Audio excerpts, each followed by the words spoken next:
بسم اللہ الرحمن الرحیم۔ معزز و محترم سامعین حضرات، آج سب سے پہلے ایک مسئلہ آپ کے گوش گزار کرتا ہوں۔ ہمارے یہاں چونکہ دین کے لیے ہمارے پاس وقت نہیں ہوتا، باقی معاملات کے لیے ہمارے پاس وقت ہوتا ہے، تو ہم نماز پڑھنے آتے ہیں، لیکن اس کا طریقہ کم از کم ہمیں آنا چاہیے کہ ہم نے ہاتھ کیسے باندھنے ہیں اور ہاتھ کہاں تک اٹھانے ہیں اور پھر کیسے باندھنے ہیں۔ ابھی تھوڑی دیر پہلے نماز سے پہلے میں ایک صاحب کو دیکھ رہا تھا کہ وہ ہاتھ ایسے باندھے ہوئے تھے، یعنی ہاتھ کے اوپر ہاتھ رکھے ہوئے تھے۔ بعض لوگ جب ہاتھ باندھتے ہیں تو ایسے کر لیتے ہیں، ایسے باندھ لیتے ہیں، یہ طریقہ بھی غلط ہے۔ اور بعض لوگ سینے کے اوپر ہاتھ باندھ لیتے ہیں، یہ بھی غلط ہے۔ بعض لوگ جو ہے وہ ناف کے نیچے باندھ لیتے ہیں، یہ بھی غلط ہے۔ اس کا جو صحیح طریقہ ہے وہ میں آپ کو عرض کروں، چونکہ حدیثیں دونوں طرف سے وارد ہیں، ناف سے اوپر بھی ناف کے نیچے بھی، لیکن سینے کی کہیں نہیں ہے۔ ہاں سینے کی حدیثیں بھی ہیں، لیکن وہ حدیثیں خواتین کے لیے ہیں، چونکہ خواتین کی شرم کی چیزیں یہاں پہ ہوتی ہیں، اس لیے شریعت مطہرہ انہیں حکم دیتی ہے کہ ان چیزوں کو وہ ڈھانپیں۔ اس لیے شریعت مطہرہ انہیں حکم دیتی ہے کہ وہ اپنے ہاتھ جو ہیں وہ سینے کے اوپر باندھیں۔ جہاں تک تعلق ہے بندوں کا مردوں کا، تو وہ چونکہ ان کی شرم کی چیزیں یہاں پہ نہیں ہیں، اس لیے انہیں حکم یہ ہے کہ وہ ناف کے اوپر ہاتھ باندھیں، چونکہ حدیثیں اس حوالے سے ناف کے اوپر بھی ہیں، ناف کے نیچے بھی ہیں، لہذا انہیں چاہیے کہ ناف کے اوپر ہاتھ باندھ لیں تاکہ اوپر والی حدیث پر بھی عمل ہو جائے، نیچے والی حدیث پر بھی عمل ہو جائے۔ اب سوال یہ ہے کہ ہاتھ باندھنے کیسے ہیں، تو اس کے متعلق فقہاء کرام فرماتے ہیں کہ یہ جو 3 انگلیاں انسان کی، یہ انسان کی ہتھیلے کے اوپر آنی چاہیے، یہ نہیں مورچوں کے اوپر، اور یہ جو انگوٹھا اور آخری چھنگلی ہے اس کے ساتھ آپ نے ہلکا بنانا ہے۔ یہ دیکھیے، یہ اس طریقے سے، یعنی یہ جو 3 انگلی ہیں یہ آپ کی اس کلائی کے اوپر آنی چاہیے، اور یہ جو انگوٹھا اور چھنگلی ہے اس کے ساتھ آپ اس کا گول دائرہ بنائیں۔ یہ اس طریقے سے آپ ہاتھ باندھیں گے اور اس طریقے سے اپنے ہاتھوں کو جو ہے وہ باندھنا ہے۔ اس کا خاص احتیاط کریں، خاص خیال کریں۔ جی دایاں ہاتھ جو ہے وہ اوپر ہوگا، بایاں جو ہے وہ نیچے ہوگا۔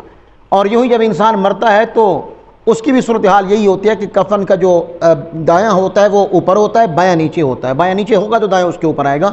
تو اسی طریقے سے بہت اچھا سوال ویسے کیا کہ دایاں ہاتھ اوپر ہوگا، بایاں نیچے ہوگا، اس طریقے سے انسان جو ہے وہ باندھے گا۔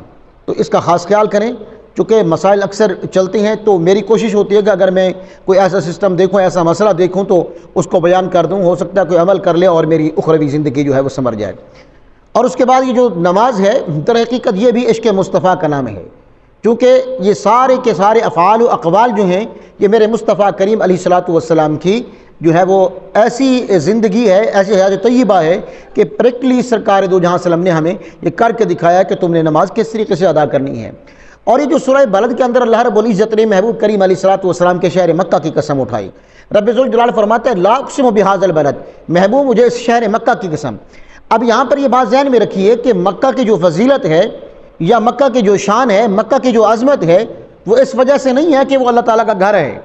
اگر اس وجہ سے ہوتی تو رب ذوالجلال اس کی پہلے قسمیں اٹھا دیتا، آمد مصطفیٰ سے پہلے پوری تاریخیں پڑھیں، تورات، انجیل، زبور، کسی میں مکہ کی قسم نہیں اٹھائی گئی۔ قسم اٹھائی گئی ہے تو وہ قرآن مقدس میں اٹھائی گئی ہے، وہ بھی آمد مصطفیٰ کے بعد۔ پھر اگر آمد مصطفیٰ کا معاملہ نہ ہوتا تو پھر خدا یوں کہتا کہ لا اقسم بہذا البلد، محبوب مجھے اس شہر مکہ کی قسم۔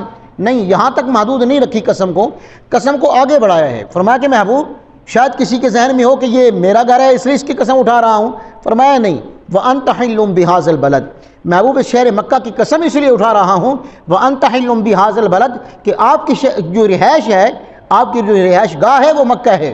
اور پھر اس سے آگے بڑھیے، یقین جانیے کہ قرآن مقدس کو جب انسان عشق مصطفیٰ میں غوطہ زن ہو کے پھر قرآن کا مطالعہ کرتا ہے نا، تو الحمد سے لے کر والناس تک سارے کا سارا قرآن میرے مصطفیٰ کو حسن ہی بیان کرتا ہے۔ اسی سے اگلی آیت کریمہ میں رب ذوالجلال فرماتے محبوب صرف اس شہر مکہ کی قسم نہیں اٹھا رہا بلکہ ووالد وما ولد، جس باپ نے آپ کو جنم دیا ہے، یعنی جس کی وجہ سے آپ دنیا میں تشریف لائے، مجھے محبوب آپ کے اس والد کی بھی قسم۔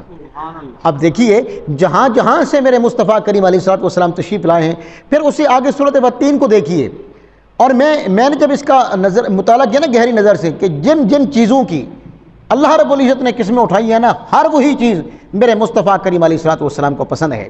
دیکھیے والتین والزیتون وطور سینین وہذا البلد الامین، اس میں انجیل کی قسم اٹھائی گئی، جو ہے وہ اس کے بعد والتین والزیتون، زیتون کی قسم اٹھائی گئی، وطور سین، طور سینا کی قسم اٹھائی گئی، وہذا البلد الامین، امن والے شہر کی قسم اٹھائی گئی۔ یعنی ان چار چیزوں کی قسم اٹھانے کے بعد پھر رب ذوالجلال فرماتا ہے لقد خلقنا الانسان فی احسن تقویم، لوگوں میں نے انسان کو کیسا حسین و جمیل پیدا کیا ہے۔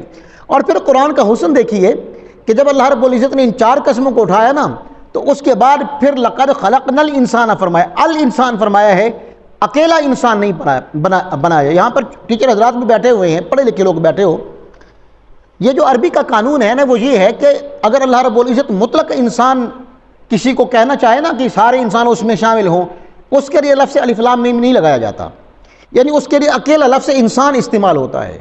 مثلا کل انسان ناطق، کہ ہر انسان ناطق ہے۔ اب یہاں پر انسان مطلق ہے، کوئی بھی ہو سکتا ہے، زید ہے، امر ہے، بکر ہے، کوئی بھی ہو۔ اگر آپ کسی خاص انسان کے لیے لفظ استعمال کریں گے نا اس کے لیے پھر لفظ الف لام کا استعمال کریں گے۔ آپ یوں کہیں گے کہ الانسان ناطق، کہ فلاں معین انسان جو ہے وہ ناطق ہے، بولنے والا ہے۔ اب یہاں پر دیکھیے جب رب ذوالجلال نے چار قسمیں اٹھائی ہیں نا اس کے بعد یوں نہیں فرمایا کہ لقد خلقنا انسان فی احسن تقویم، نہیں، فرمایا کہ الانسان فی احسن تقویم۔ محبوب مجھے آپ کے حسن و جمال کی قسم، میں نے کیسے آپ کو حسین جمیل اور خوبصورت پیدا کیا ہے۔ تو نتیجہ یہ نکلا کہ یہ جو پہلی چار قسمیں اٹھائی گئی ہیں دراصل ان چار چیزوں میں بھی میرے مصطفیٰ کریم کا حسن ہے۔ اس حسن مصطفیٰ کی وجہ سے ان چار چیزوں کی قسمیں اٹھانے کے بعد پھر اللہ رب العزت نے محبوب کریم علیہ الصلوۃ والسلام کی قسم اٹھائی، فرمایا کہ حبیب میں نے آپ کو کیسی احسن تقویم میں آپ کو پیدا کیا ہے۔ تو لہذا جن جن چیزوں کو اگر آپ دیکھیں گے الحمد سے لے کر والناس تک کائنات کی ہر چیز جو بھی حسین ہے، اس ہر چیز کے اندر جو حسن ہے وہ میرے مصطفیٰ کریم علیہ الصلوۃ والسلام کا ہے۔ اور پھر اس حوالے سے بھی کافی حدیثیں ہیں، کافی مواد ہے اس حوالے سے بھی، اگر انسان اس کو پڑھنا چاہے، سننا چاہے آپ یا سنانا چاہے کوئی بندہ تو راتیں بیت سکتی ہیں، لیکن یہ ختم نہیں ہونے والا عنوان، کیونکہ سورۃ کہف کے آخری جو حصہ ہے اس میں رب ذوالجلال فرماتا ہے کہ قل لو کان البحر مدادا لکلمات ربی لنفد البحر قبل ان تنفذ کلمات ربی ولو جئنا بمثلہ مددا۔ فرمایا کہ یہ سارے سمندر سیاہی بن جائیں، دنیا کے سارے جو ہے وہ درخت کلمے بن جائیں، اے حبیب اگر آپ کی باتیں لکھنے لگ جائیں نا تو یہ سیاہی ختم ہو سکتی ہے، قلم ٹوٹ سکتے ہیں، اے حبیب آپ کی باتیں ختم نہیں ہو سکتی۔ ہر دیکھیں 1444 سال ہو گئے ہیں، لوگ علماء بیان کر رہے ہیں، آپ کو سرکار کا حسن و جمال بیان کرتے ہیں، سرکار صاحب جمیلہ بیان کرتے ہیں، لیکن آج تک آپ دیکھیے غور فرمائیے کہ ہر عالم جب کوئی نہ کوئی بات کرتا ہے تو نئے انداز میں کرتا ہے، نئے طریقے میں بیان کرتا ہے۔ 1444 سال میں کبھی کسی کا دل اکتایا نہیں ہے کہ مجال ہے کہ اس کا دل اکتا جائے کہ جناب روزانہ ہی ایک ہی مرتبہ یہ بیان کیا جاتا ہے، نہیں۔ جب بھی کوئی عالم دین کسی آیت کو پڑھتا ہے، کسی حدیث کو پڑھتا ہے تو نئے انداز میں ایک نئے نقطے کے ساتھ وہ مواد آپ کو پیش کرتا ہے۔ اس کی وجہ قرآن مقدس کی یہ آیت کریم ہے، اور حقیقت ہے کہ دنیا کی کوئی کتاب آپ لے لیں جس کو کسی بشر، کسی انسان نے لکھا ہو، ایک مرتبہ، دو مرتبہ، تین مرتبہ، چار مرتبہ، حد 5 مرتبہ پڑھنے کے بعد اس کو ردی کی ٹوکری میں پھینک دیا جاتا ہے، پھر انسان کا پڑھنے کو جی ہی نہیں کرتا۔